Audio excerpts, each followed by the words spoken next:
कैसे हैं आप सब? आई होप आप लोग स्वस्थ मस्त और अपने पढ़ाई में व्यस्त होंगे। तो फ्रेंड्स, आज हम पढ़ने वाले हैं बायो के पूरे चैप्टर का मोस्ट इंपॉर्टेंट अंतर, जो कि हम फर्स्ट सेकंड थर्ड फोर्थ जितने भी चैप्टर हैं सबके इंपॉर्टेंट अंतर जो है मैं उसको लेकर आई हूं, जो कि एग्जाम में बहुत ज्यादा इंपॉर्टेंट है, बार बार रिपीटेड ये क्वेश्चन है। तो चलिए बिना लेट किए आज की इस इंटरेस्टिंग वीडियो को स्टार्ट करते हैं।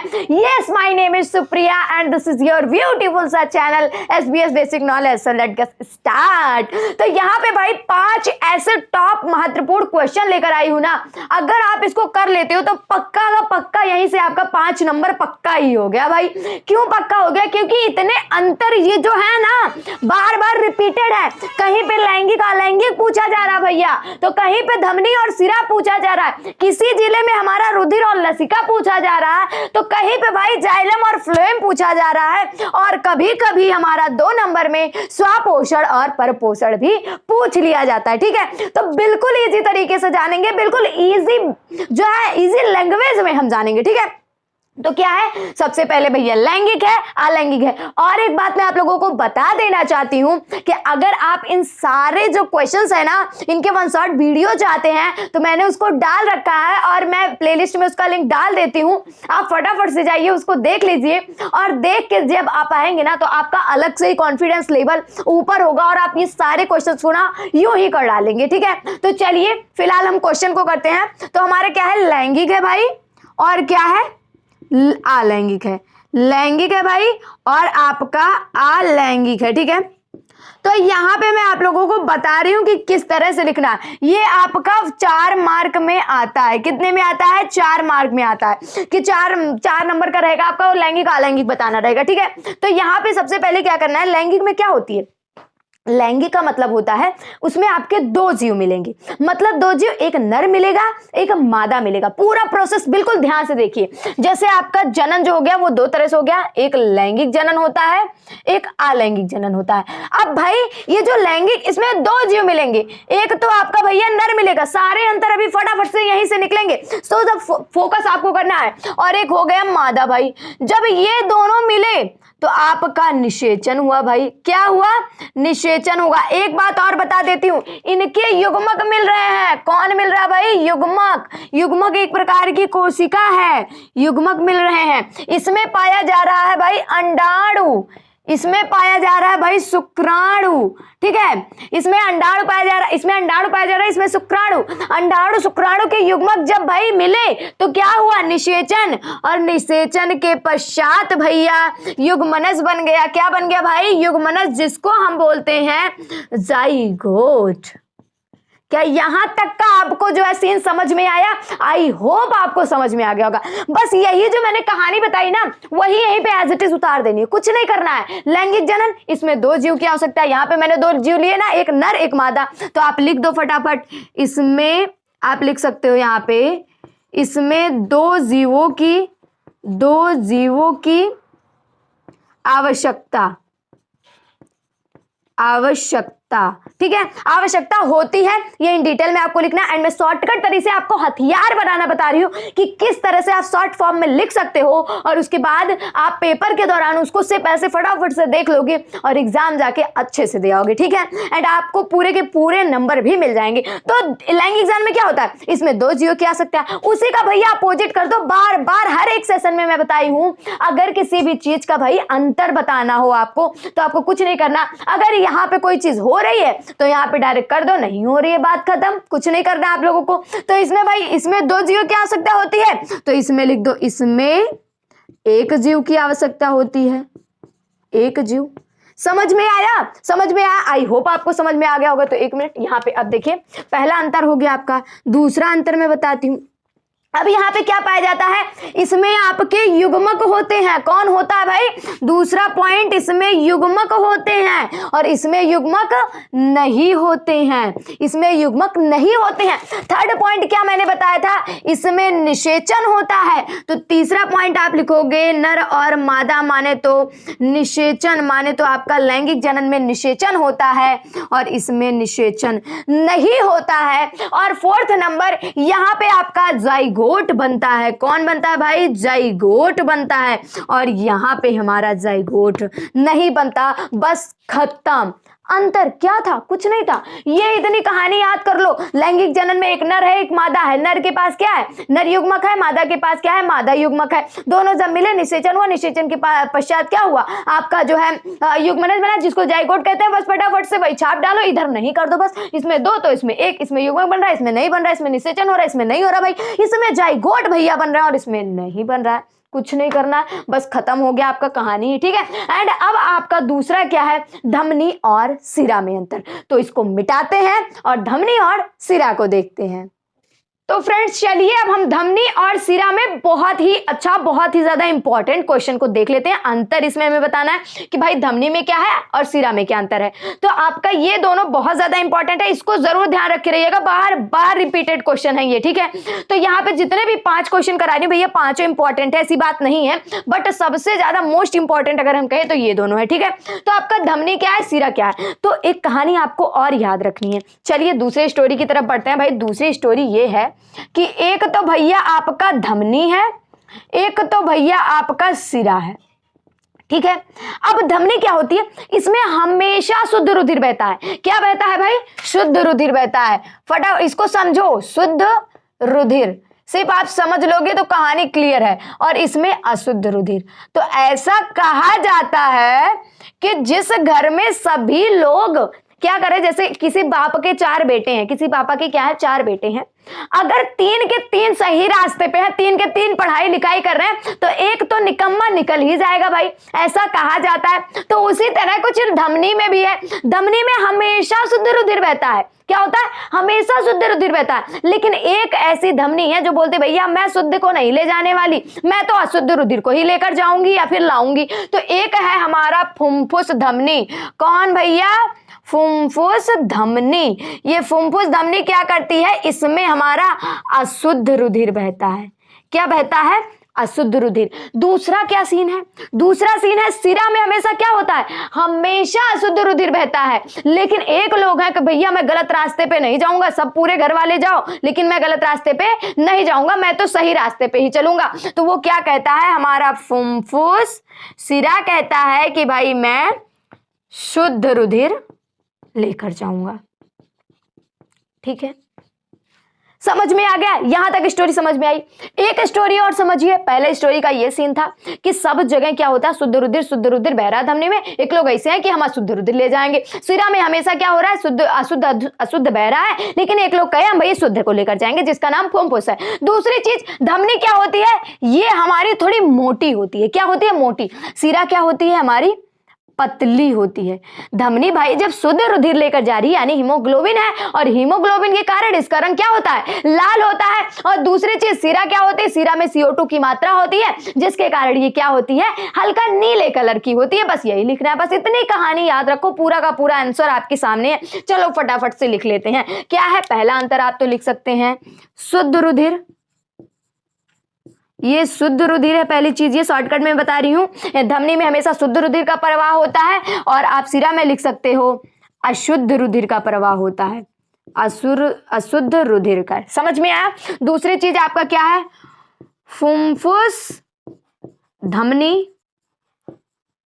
फुफ्फुस धमनी, हाँ फुफ्फुस धमनी में आपका क्या होता है? अशुद्ध रुधिर।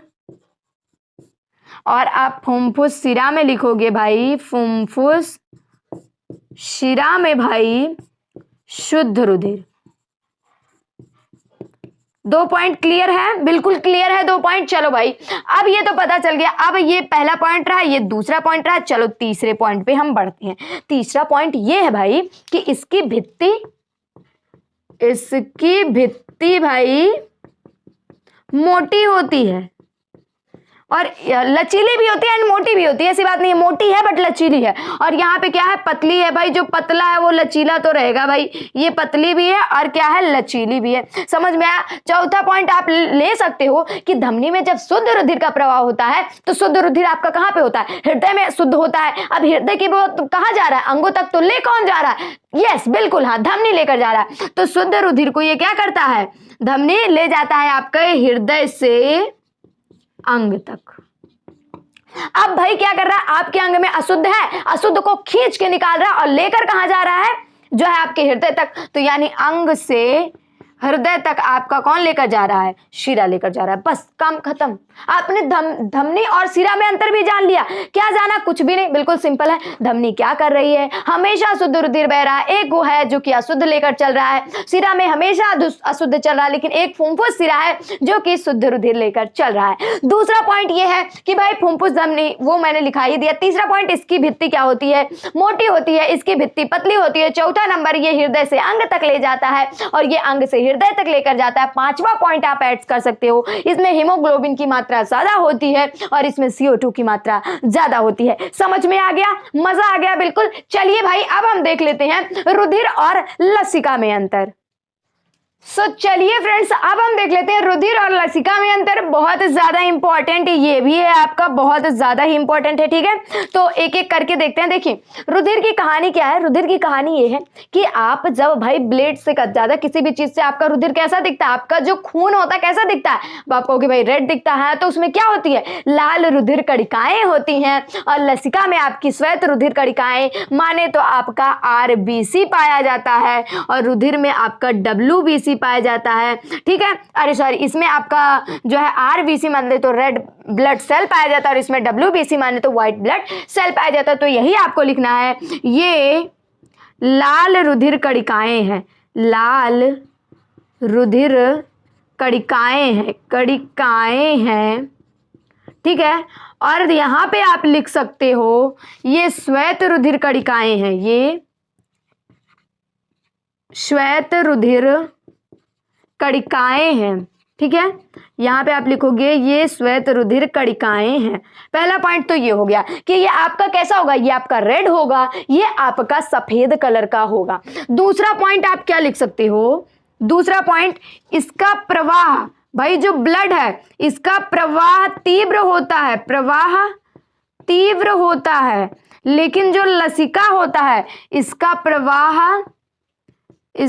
प्रवाह मंद होता है।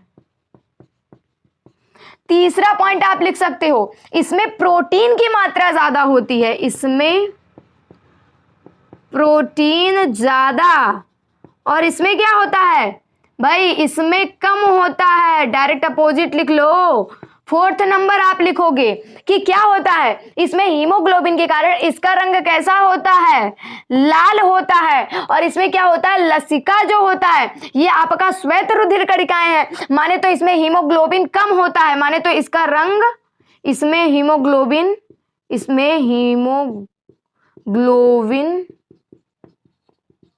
की मात्रा कम होती है। बस डायरेक्ट लिख सकते हो, इसमें हीमोग्लोबिन की मात्रा कम होती है, इसमें तो लाल होती है एंड ज्यादा भी होती है, और इसमें हीमोग्लोबिन की मात्रा ही क्या होती है आपकी, कम होती है। बस 4 अंतर आपके हो गए। देखिए फर्स्ट क्या है, ये लाल रुधिर कणिकाएं हैं, बहुत सही है, ये आपकी श्वेत रुधिर कणिकाएं हैं। दूसरा पॉइंट मैंने लिखा है, इसका प्रवाह जो होता है तीव्र होता है, और इसका प्रवाह क्या होता है भैया, बहुत धीरे धीरे चलता है। लसिका क्या है, लसिका जैसे आपकी कोशिकाओं से मिलकर क्या बना होता है, आपकी कोशिकाओं से मिलकर क्या बना होता है, ऊतक बना होता है। अब ऊतक के बीच में जो खाली स्थान होता है, जो प्रवाह होता है, उसी को हम लसिका बोलते हैं। दैट्स इट, खत्म। उसके बाद आपका क्या है, इसमें प्रोटीन ज्यादा होता है, भाई आपके रुधिर में प्रोटीन की मात्रा तो रहेगी, और इसमें क्या होता है, कम होता है। ये लाल रुधिर कणिकाएं हैं, जिसमें लाल, इसमें क्या होता है, लाल RBC की मात्रा क्या होती है, ज्यादा होती है, और इसमें RBC की मात्रा कम हो सकती है, होती है, ठीक है। आई होप आप समझ गए होंगे। तो अब हम चलेंगे जाइलम और फ्लोएम में अंतर, ठीक है। तो हम एज इट इज ही मिटा के आप लोगों को बता दे रहे हैं, क्योंकि बार बार मिटाना, एक बार में हम मिटा के जाइलम और फ्लोएम में भी अंतर आप लोगों को फटाफट से बता देते हैं। उसके बाद स्वापोसी परपोसी 2-4 मिनट का वीडियो और है, उसके बाद हम वीडियो को एंड की तरफ ले जाएंगे, ठीक है। तो यहाँ पे मैं लिख देती हूँ जाइलम और आपका क्या है, फ्लोएम।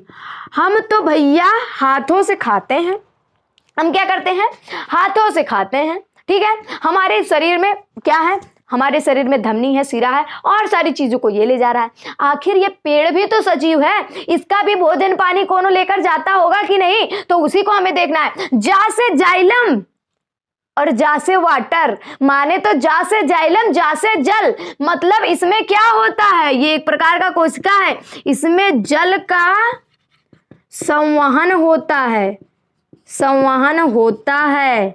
जल का संवहन मतलब नीचे आप पानी डाले, खूब पानी डाल दिए भैया, अब वो सोच रहे हैं कैसे पेड़ तक पूरे गया, कैसे पेड़ हमारा हरा भरा हो गया भाई। यही जो जाइलम होता है ये क्या करता है, ये जो पानी आपका है ये ऊपर तक लेकर जाता है। समझ में आ गया? चलो भाई, फा से आपका फ्लोएम, फा से आपका फूड, फूड माने तो भैया फल, फल मतलब फूड मतलब क्या, भोजन हो गया आपका, फ्रूट की बात नहीं चल रही है, फल भोजन की बात चल रही है। तो फा से फ्रूट और फा से फल, फा से भोजन, मतलब भोजन का स्थानांतरण किसके द्वारा हो रहा है, भोजन का संवहन, भोजन का संवहन। और एक पॉइंट ध्यान रखिएगा, भोजन का संवहन तो हो रहा है, कौन कर रहा है, फ्लोएम कर रहा है, लेकिन एक किसी के रूप में करता है। किसके, जैसे हम भी भोजन को तो खा रहे हैं, दांत हमारा चबा रहा है, लेकिन आखिर ले कौन गया, किसके रूप में गया, हाथ लेकर जा रहा है ना। तो उसी तरह ये क्या हो रहा है, सुक्रोज के रूप में जा रहा है। एक नंबर का क्वेश्चन बार बार यहां से बनता है कि भोजन का संवहन किसके रूप में होता है, तो आपको कुछ नहीं करना है भाई, सुक्रोज के रूप में, बस कुछ नहीं, सुक्रोज के रूप में आपके भोजन का संवहन होता है, बात खत्म। अब दूसरा पॉइंट लिखो भाई, ये एक दिशीय होता है। कैसा होता है भाई, एक दिशीय, और ये आपका होता है द्विदिशीय। द्विदिशीय, एक दिशीय कैसे भाई, पानी आप नीचे ही तो डाल रहे हो, ये तो नहीं आप ऊपर पेड़ पे चढ़ के कह रहे हो ले पानी खूब पियो भाई, ऐसा तो नहीं कर रहे हो ना। पेड़ के नीचे पानी डाल रहे हो, एक दिशीय होता है मतलब ऊपर की तरफ डायरेक्ट चला जाता है और पूरी पत्तियों तक पानी पहुंच जाता है। और ये द्विदिशीय होता है, सब जगह फैलता रहता है, ठीक है। आप जो है सारे देखिए खाद वाद छिड़काव करते हैं तो सब जगह करते हैं हर एक चीज, और फिर ये नहीं होता कि आपके एक के डाल में फल आया है, एक के में आम फड़ा है, ऐसा तो हो नहीं सकता। सारे मतलब पेड़ फैले हुए हैं, सब में आम रहता है, ठीक है, तो वो हो गया। और तीसरा चीज, ये 4 कोशिकाओं से बना है, ये 4 कोशिका से बना है। और ये लिखोगे आप, ये भी 4 कोशिका से बना है, कोशिका से बना है, ठीक है, समझ में आया। ये आपके 2 नंबर का आता है, कभी कभी 3 नंबर का भी आ जाता है, तो मैंने यहाँ पे 3 अंतर आपको लिखा है। अब 4 कोशिकाओं में जैसे आपका जाइलम मृदुतक हो गया, जाइलम तंतु हो गया आपका, ठीक है, तो ये सब, और इसमें चालनी नलिकाएं हो गई, सहचर हो गई, ये सारी चीजें आती है जो कि आपका इन डिटेल में 11th में है। सो डोंट वरी, आपको टेंशन लेने की जरूरत नहीं, बस ये 3 अंतर आप जरूर से जरूर याद करके जाइएगा। एंड आपका एक स्वापोषी है, परपोषी है, 1 मिनट का टॉपिक है, उसको भी फटाफट से हम बता देते हैं। और मैंने ये जो अंतर बताया ना, ये बहुत ज्यादा इंपॉर्टेंट है। अगर आप इसको पढ़ के जाते हो ना तो आपका बोर्ड में यहां से जो है 5 नंबर तो कंफर्म हो ही जाएंगे। 5 नंबर क्यों मैंने कहा, क्योंकि मैंने अंतर बताया, जहां से आपके एमसीक्यू भी यहीं से मिलेंगे कि आखिर अंग से हृदय तक कौन ले जा रहा रक्त को, तो भैया इसको हमें बताना पड़ेगा कि अंग से हमारा हृदय तक कौन ले जा रहा, अशुद्ध है ना तभी तो अंग से हृदय तक जा रहा, सीरा लेकर जा रहा, बात खत्म, कुछ नहीं करना भाई। तो यहाँ पे आप देखेंगे स्वापोषी भाई, स्वापोषी, और यहाँ पे हम देखेंगे परपोषी, जिसको हम परपोषण भी कहते हैं, जिसको हम विषम, विषम ध्यान रखे रहिएगा भाई, विषम पोषी या फिर विषम पोषण कहते हैं। स्व मतलब स्वयं, पोषण मतलब पोषण लेता हो, जो अपना भोजन स्वयं बनाता हो, स्वयं बनाता हो भोजन, उसको क्या कहेंगे, उसको हम स्वपोषण कहेंगे। जो दूसरों पर निर्भर रहता हो, जो दूसरों पर निर्भर रहता हो, उसको क्या कहेंगे, परपोषण। इसका एग्जाम्पल बहुत ज्यादा इंपॉर्टेंट, क्योंकि पूछा जाता है अधिकतर पेड़ पौधे होते हैं, फिर आपको ऑप्शन दिया रहेगा, तो होते हैं आपके क्या, स्वपोषण। तो आप यहाँ पे लिखो जो स्वयं जो बनाता हो, स्वयं क्या बनाता हो, भोजन। जैसे आपके हरे पेड़ पौधे, आप भैया पेड़ पौधे पे टिक कभी जिंदगी में मत लगाइएगा अगर हरे पेड़ पौधे कहें तभी, क्योंकि कभी कभी आपके सूखे पेड़ पौधे भी हो सकते हैं। ऐसा तो है नहीं आपका पेड़ हमेशा हरे रहेगा, अगर आप उसे काट दिए तो वो सूखा हो जाएगा, जिससे उसमें क्या होता है, वो खुद भोजन नहीं बना पाते भाई, इसीलिए तो सूख जाते हैं। अब क्यों हरे पेड़ पौधे मैं लिख रही हूँ, क्योंकि हरे पेड़ पौधे पत्तियों में आपका हरित लवक होता है, जो कि पेड़ के किचन का होता है, जो कि पेड़ का क्या होता है, किचन। वहीं पे आपका सौर ऊर्जा रासायनिक ऊर्जा में परिवर्तन होता है, तब आपका भोजन बनना स्टार्ट हो जाता है। हरे पेड़ पौधे, और यहाँ पे लिख सकते हो आप जीव जंतु, समझ में आ गया? आई होप आप समझ गए होंगे मैंने जो आप लोगों को ये सारी चीजें बताई। ठीक है, तो मैंने यहाँ पे आपके इस वीडियो में 5 अंतर जो कि बहुत ज्यादा इंपॉर्टेंट है उसको कवर किया। लैंगिक, अलैंगिक, धमनी, शिरा, रुधिर, लसिका, जाइलम, फ्लोएम, स्वापोसी, परपोसी, सारे जो है आपके अंतर जो इंपॉर्टेंट आने वाले थे मैंने वो सारी चीजें कवर की। अब मैं आप लोगों का जो है इंपॉर्टेंट चीजें लेकर आऊंगी जो कि लॉन्ग में आपके पूछी जाती है, जैसे मानव मस्तिष्क हो गया और भी अंतःस्रावी ग्रंथि हो गई, ये सब आपके क्या होते हैं, लॉन्ग में पूछे जाते हैं। तो ऐसे भी क्वेश्चंस मैं लाऊंगी एंड केमिस्ट्री का भी लाऊंगी। उसके बाद मैं एक साथ मैराथन कराऊंगी। तो आप अगर इसी तरह का कंटेंट चाहते हैं तो हमारे चैनल को फटाफट से सब्सक्राइब कर दीजिए क्योंकि वीडियो आपको डेली मिलने वाली है। ठीक है, आई होप आपको ये समझ में आया होगा और अगर समझ में आया तो हमारे वीडियो को करिएगा लाइक और इसी तरह की इंटरेस्टिंग वीडियो चाहिए तो चैनल को सब्सक्राइब करके फटाफट से जुड़ जाइए। तो चलिए भाई, अब मिलते हैं नेक्स्ट वीडियो में इसी तरह की धमाकेदार वीडियो को लेकर। तब तक के लिए जय हिंद, वंदे मातरम, पढ़ते रहिए, मस्त रहिए, व्यस्त रहिए।